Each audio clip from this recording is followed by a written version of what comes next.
Wir brauchen eine neue Armee.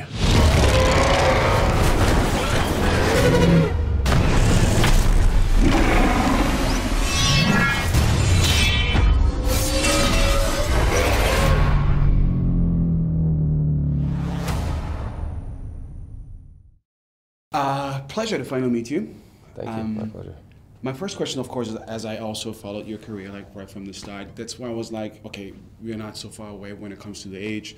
So how nostalgic are you when it comes to the Transformer? Were you this kind of guy who would like to play with these toys back in the days? I didn't really play with the toys that much, but I was, a fan of the cartoons growing up. But we didn't really have the toys, so. But now I can get all the toys I want.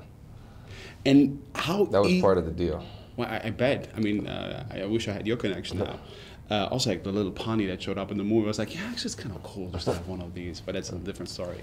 But how easy or how complicated is to sell this kind of a franchise movie? Because the thing is, like, really, is it that you have to promote this one? Because everyone wants to see it anyway. It's one of the biggest action movies this year. You would think that, right? That the movie would just promote itself, but it's important to get out there and talk about it. And, when you make a movie that you're proud of and you think is cool, and for me, connecting to a different kind of audience, especially with younger people, because most of the movies I make are for grown-ups. It's cool. I'm glad that I get to go out there and talk about it. I mean, I also miss home. I look forward to going home tonight to get a little bit of rest. But it's a lot of work. It's a big commitment. Really? I mean, how many times then have people asking you about either burgers, about Entourage, about Tattoo? I mean, is it really that people have been shortly just talking about Transformers, or is it like? No. You know what? People. We could talk about whatever they want. But it's mostly about the movie, and I think most of the time the big question is, did you feel pressure stepping into such an iconic franchise? Which I certainly don't, because I'm just there, work with Michael. We're trying to do our own thing, make it new and different. Still giving the audience members and the fan base what they want, but kind of something new and fresh. And as you said, there's a lot that you could learn from Michael Bay ever since like Pain and Gain. Mm-hmm. Is it that also when you learn something from it, is it really that you see yourself grown as an actor, or do you see some interest of becoming a director yourself? Both, but especially being an aspiring filmmaker, being a producer, just seeing how he does it, how he pulls something so enormous together literally by himself. I mean, there's a lot of other people that work on the movie, but the movie starts and lives in Michael's head. And it's incredible to watch him work.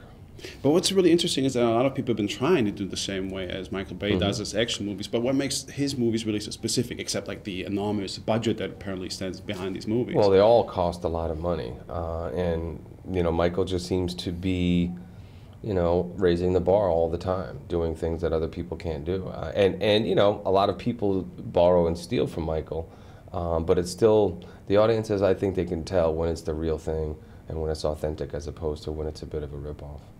So do you now feel that this is going to be the start of a new trilogy? That's what a lot of people have been asking, but apparently you guys really don't like to give answers about that. That was the plan for me. It's easy. If Michael says he wants to do it, and wants me to do it, we go do it. If not, like you just said, a lot of people try to do this sort of thing but can't, so why would I take the chance on some young, hot director who made one kind of small, cool movie, and then them, taking the risk to give him the keys to a big franchise like this? That's a very risky move on my behalf. For me, I would have to consider it long and hard.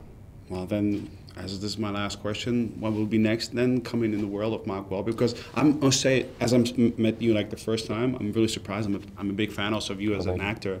But it's kind of amazing like how much you've grown. So what's going to be really next up? We mentioned some directing might be an option, like career-wise. Yeah, I mean, it's just a matter of finding that one story that I really feel compelled to tell myself. But I just shot a movie called The Gambler, which comes out at Christmas, and then we're doing Ted 2 starting in 3 weeks. So yeah, a lot of work. Looking forward to that. Thank you. Thank you, Mark, for this Pleasure. interview. I appreciate it. Thank you.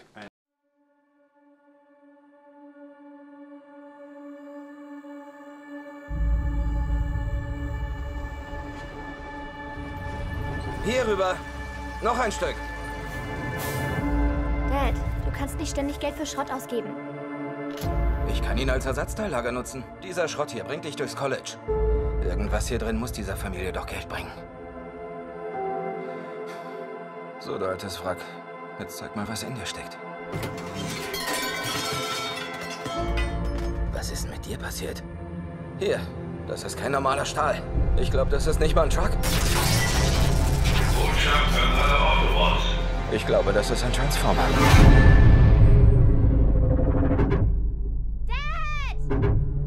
Ich frage Sie das nur einmal.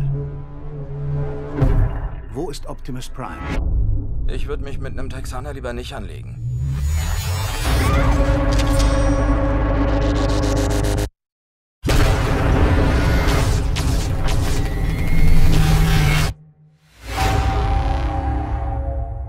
Eine neue Ära hat begonnen.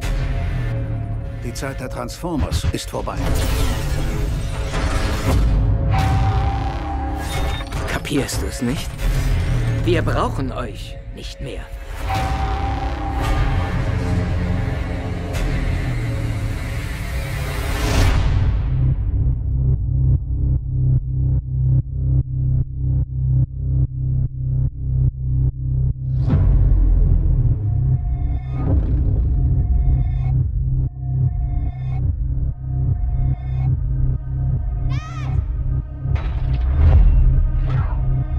Sie hätten meine Familie in Ruhe lassen sollen.